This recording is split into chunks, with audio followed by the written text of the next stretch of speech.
Olá, Berenice, estamos aqui com o professor Jorge Renato Johann.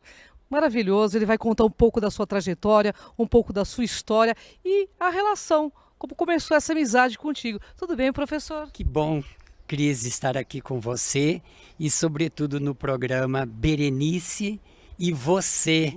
E agora, no ano 2010, nós fomos para o Nordeste, fomos para a Universidade Federal e Universidade Tiradentes de Aracaju, em Sergipe. E foi uma coisa muito curiosa, vocês vão perguntar, mas e aí, professor Jorge? Veja, lá no Sul, 30 anos em grandes universidades, eu estava presidente do Conselho Estadual de Educação, com uma ascendência sobre aproximadamente 12 mil escolas. Pensa, como presidente de uma equipe de 70 pessoas e com uma certa visibilidade, estava na mídia, em programas de televisão, rádio, muita fumaça, por certo, mas naquele momento, um momento muito importante. Mas se alguém me dissesse, professor Jorge, ou Jorge simplesmente, você, nesse próximo ano, não vai assumir o segundo mandato na presidência do Conselho, você não estará mais na sua universidade, onde você já está há tanto tempo, você vai estar numa cidade nordestina, em Sergipe, em Aracaju. Eu diria, você está louco, não é possível. E pensa, Rejane fez um concurso na Federal, eu estava numa reunião em Brasília, quando alguém disse assim, professor Jorge, diga lá para a Rejane no Sul, que havia terminado o doutorado em psicologia há pouco, que há concurso na Federal de Sergipe. Cheguei em casa, ela deu uma olhada no computador, né, e encontrou ali um concurso, fez, chegou em casa e disse, fui aprovada. E agora? E como bom gaúcho, sempre sou eu que digo a última palavra, né? Ela disse, e agora? O que é que vamos fazer? Vamos, eu disse, sim. Tá vendo, pessoal? Mas o professor Jorge é alguém que faz muita diferença nesse planeta. É alguém que fala de ética, de consciência, e ele vai contar um pouco dessa trajetória. Porque é de gente assim que a gente precisa para esse planeta, para esse momento. Conta um pouco, professor. Pois a minha formação foi em filosofia, em teologia. Não concluí, mas fiz 3 longos anos de psicologia. Lecionei psicologia desde o meu começo de trabalho em educação nas escolas normais e depois fiz mestrado em História da Cultura e doutorado em Educação. E dentro desta perspectiva, minha tese de doutoramento foi sobre ética. E junto de um trabalho comunitário que me fez rodar pelo Brasil inteiro. Pense que eu contei em torno de 500 semanas, Cris, de Brasil. Contando assim 3 dias, 2 dias, 500 semanas de Brasil, de viagem para quem tinha um pé firme na escola e outro solto rodando em empresas, escolas, comunidades, para todo lado. 500 semanas equivalem a 10 anos de estrada. E com uma proposta de educação, de psicologia, de relações interpessoais, de espiritualidade, de ética, de vida.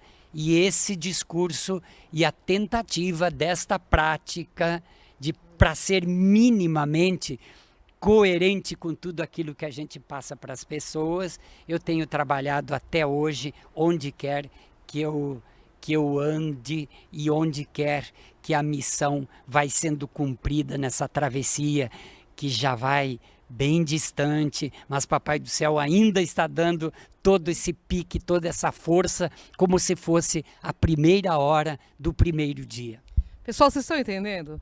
Um aristocrata em pleno século XXI, no mundo de plutocracia, entendeu? Então, olha a importância desse homem, né? Professor, como desenvolver a ética nesse momento tão difícil do nosso país, já que você defende a tese da ética que é tão importante? Eu tenho trabalhado a disciplina de ética profissional na minha universidade em todos os cursos de especialização, nos MBAs, Administração e Negócios, para as engenharias, para o pessoal da área da saúde. Agora, na próxima sexta-feira e no sábado, tem uma turma, 70 alunos do curso de Direito, então é ética geral e jurídica, o pessoal da informática, enfim, pessoal de todas as áreas, e sempre vem esta pergunta. Outro dia eu estava com o pessoal da comunicação, eram em torno de 50 jornalistas, comunicadores de televisão, de rádio, lá de Sergipe, e depois, no final do curso, a moça, uma jornalista, me disse que entrou em sala de aula, olhou para aquele cara e perguntou: o que é que será que esse sujeito vai me ensinar sobre ética? E aí começou a proposta, a pergunta que você me faz, Cris. Eu respondi que eu não haveria de ensinar nada, mas nós haveríamos de pensar na possibilidade de um mundo bom para se viver, um mundo onde houvesse um bom lugar para todos os habitantes do planeta, não só os seres humanos, principalmente, mas os animais, as plantas, enfim, que essa verdadeira teia da vida pudesse realmente acontecer como ainda uma grande utopia, mas viável, como dizia Paulo Freire. Claro, ou seja, nós vamos construí-la. E assim vem essa pergunta: como fazer acontecer essa eticidade? Primeiro, a gente precisa ser ético. Sem dúvida. Né? Eu até pensei numa tese de doutorado e eu defenderia a impossibilidade de haver um educador sem ética. Veja a pergunta dos meus orientadores, ainda na orientação. Professor Jorge, o senhor é um educador? Eu já me achando. Eu disse, sim. Aí eles se olharam e disseram, temos certeza, nós lhe conhecemos há muito tempo e também confirmamos que você é um educador. Segunda pergunta, o senhor é 100% ético?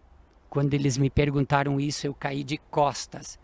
Como é que eu haveria de defender uma tese que não haveria possibilidade de ser um educador sem ética? E aí a própria co-orientadora disse, porque a ética sempre vai ser uma aproximação. E aí começa a grande travessia da família, dos exemplos, da palavra insistente com filhos. Eles às vezes se enchem com a gente, mas é preciso insistir, persistir, mostrar e continuar fazendo a semeadura, ser coerente dentro de uma sala de aula, em todos os momentos da nossa travessia. Cris, não há uma receita de bolo, mas com certeza, a cada momento da nossa vida, nós temos que ser melhores para que o mundo seja melhor e a nossa travessia seja mais leve para todos os que nos rodeiam. Maravilhoso, né? Professor, é maravilhoso. Professor, nesse momento atual, com tanta dificuldade que o Brasil está passando, o que o senhor sugere para que os pais, a família, faça? Pois, dentro da mesma ideia de que a pergunta ansiosa é feita por todos nós. O que é possível, o que é preciso fazer. Quando você olha para o mundo político, quando você olha para as relações interpessoais, quando você olha o que acontece no trânsito, na rua, quando você olha para os noticiários dos meios de comunicação, por vezes você tem a sensação de que aquela expressão curiosa e insistente de que estaríamos vivendo um verdadeiro apagão ético é uma verdade. Porém, antes de mais nada, precisamos acreditar.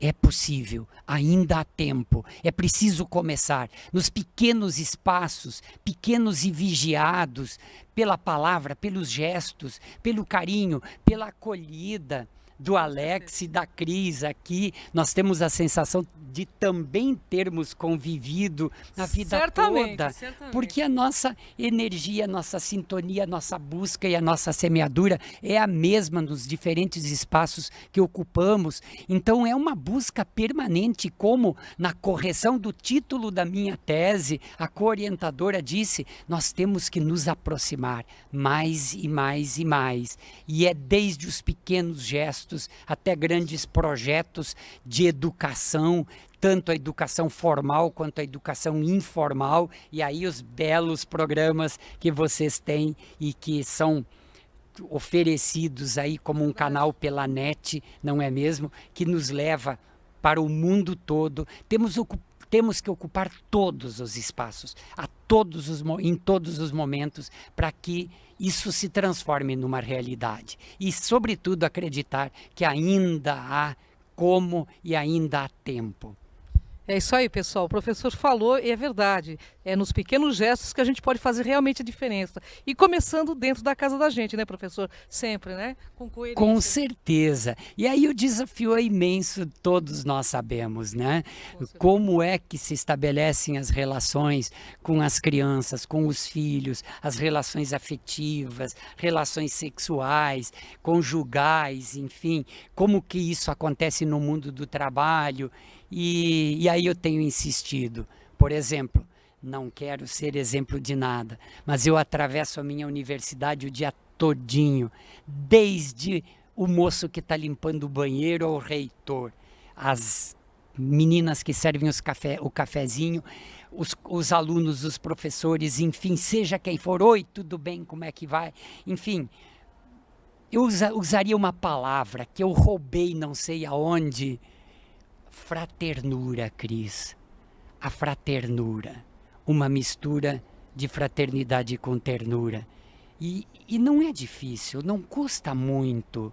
Mas vai fazendo a cada instante, a cada momento, e você vai ver que tudo fica tão mais leve, tudo fica tão melhor dentro da gente, a tão necessária paz de espírito e no nosso entorno, com certeza. No trânsito, deixa passar, Com certeza. abre, cai fora, Claro. que Deus o acompanhe, enfim, e assim a gente percebe que os anos vão passando e que tudo vai ficando melhor, com certeza, não obstante termos muita consciência do quanto ainda há um clamor generalizado para que mudanças profundas aconteçam. Mas o importante, pessoal, é que já está acontecendo. Está aqui o professor que está trazendo esse tema.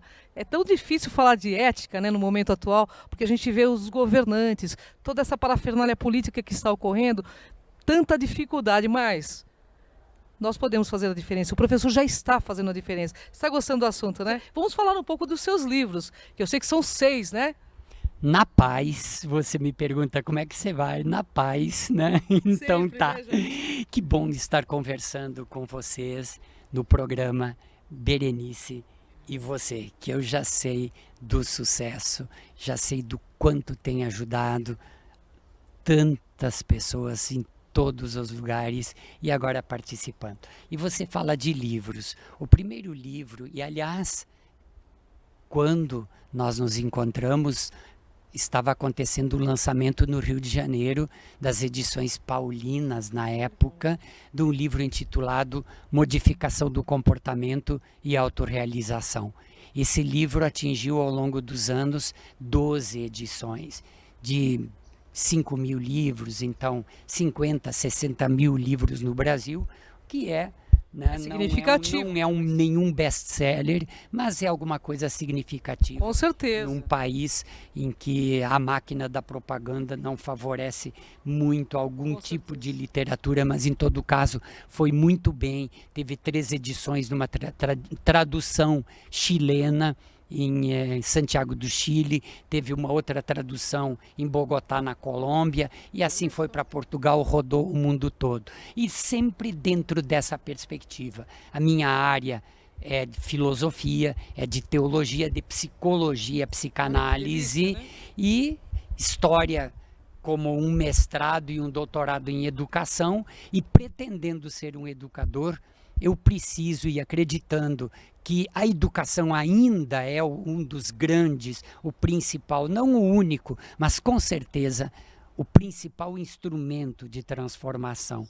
Educar as pessoas desde o princípio, desde a chegada à grande festa da vida. E nesse livro Modificação do Comportamento e Autorrealização, se parte dessa realidade. do ser humano que chega a uma grande festa, muitos chegam como quem não foi convidado, e aí já vem a rejeição, vem as feridas emocionais, outros tantos são convidados, outros vão conquistando o seu espaço, e assim vão mudando seus comportamentos. E fundamentalmente, o que é preciso?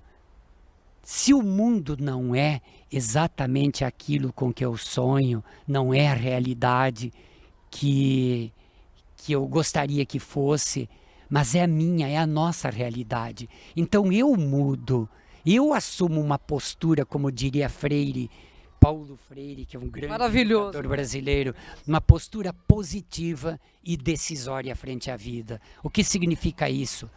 Uma atitude de avestruz, de quem esconde a cabeça para não ver o problema? Não. Exatamente pela consciência que eu tenho, Cris. E esse meu povo todo que está acompanhando, está ouvindo, a consciência que eu tenho do quanto nós precisamos transformar a nós próprios e transformar o nosso mundo, é que eu preciso assumir uma postura de esperança. Ou seja, a esperança é uma consciência clara de que, por mais grave, por mais difícil que possa ser o momento que alguém estiver passando, seja do ponto de vista pessoal, do ponto de vista individual ou do ponto de vista coletivo, tem jeito. Certeza, né, professor? Através da consciência tudo tem jeito. E assim, uma sequência de livros dentro do mundo acadêmico, livros de metodologia da pesquisa, um outro livro que fala da educação e a utopia da esperança, que vai desenvolvendo no meu universo como que a educação precisa ser a grande ferramenta a serviço da construção desse mundo melhor, a utopia da esperança. E há uma distinção rápida entre esperança e otimismo. Ser otimista é muito bom, Cris, é muito bom. Só que quando eu faço essa distinção é apenas para destacar que ser otimista, quando o céu é de brigadeiro, o voo é tranquilo, não é difícil. Mas quando você enfrenta as dificuldades, as tranqueiras da vida, quando você esbarra diante de desafios por vezes assustadores, é aí que você testa a sua maturidade, a serenidade de espírito e assume uma postura de enfrentamento. Quer dizer, ou a gente foge, ou então toma consciência e vai à luta. E uma certeza, minha amiga querida, sempre vem uma luz. Quando você pensar que não tem mais jeito, de algum lugar virá uma luz. Eu não tenho dúvidas, né? O professor falou de consciência, de buscar essa força no interior que todos nós temos, né, professor?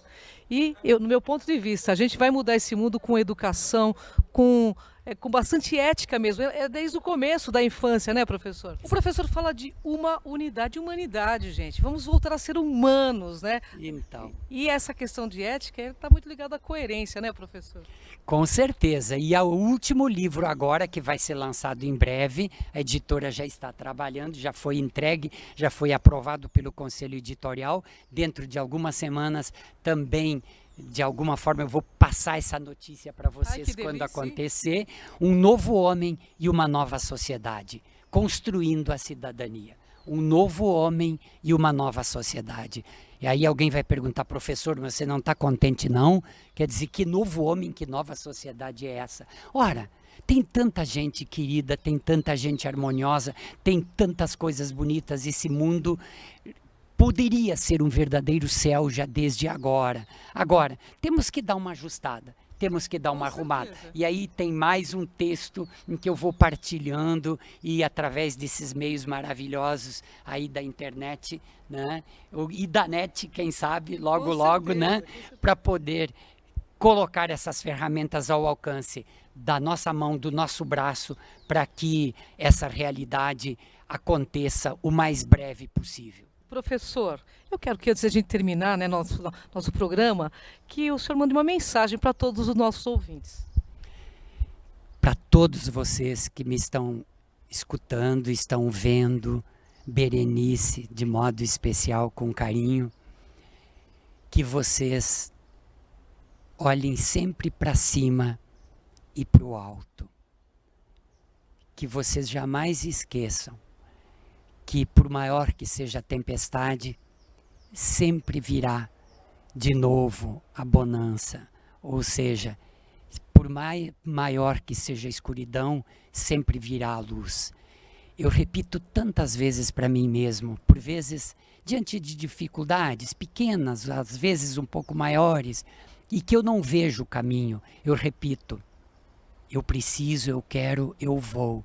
Eu não vejo bem como, nem de onde, nem mesmo quando, mas uma certeza: eu vou encontrar o caminho. E a minha oração, Cris, ela é muito rápida. Talvez eu até devesse orar formalmente mais, mas de qualquer maneira tem uma oração de todos os dias que é um salmo, que diz assim, ó: entrego em tuas mãos o meu caminho, confio em ti e sei que tudo farás. Eu sei que eu tenho que levantar de manhã às 6 horas e correr 3 turnos por dia, mas enquanto Ele me dá luz, enquanto Ele me dá a vida, a missão não está cumprida. E aí eu repito: entrego em tuas mãos o meu caminho, confio em ti e sei que tudo farás. E sempre, sempre, sempre vai acabar dando certo. Bom, ele é filho do dono do mundo e nós somos filhos do dono do mundo. E sempre dá certo, né, gente? É uma questão de confiança a nossa relação com Deus, né? Se você confia, com certeza o caminho está aberto, né? Com certeza. E assim eu deixo um grande abraço a todos vocês. Agradeço por essa oportunidade e desejo que esse canal vá semeando essa ternura de que o mundo está tanto precisando em todos os lugares e a cada momento do nosso dia a dia. Fiquem com Deus. Gratidão, professor, uma honra enorme falar contigo. Para mim foi um presente estar aqui, um presente do Cara do Alto. Gratidão, uma honra estar contigo. Que bom.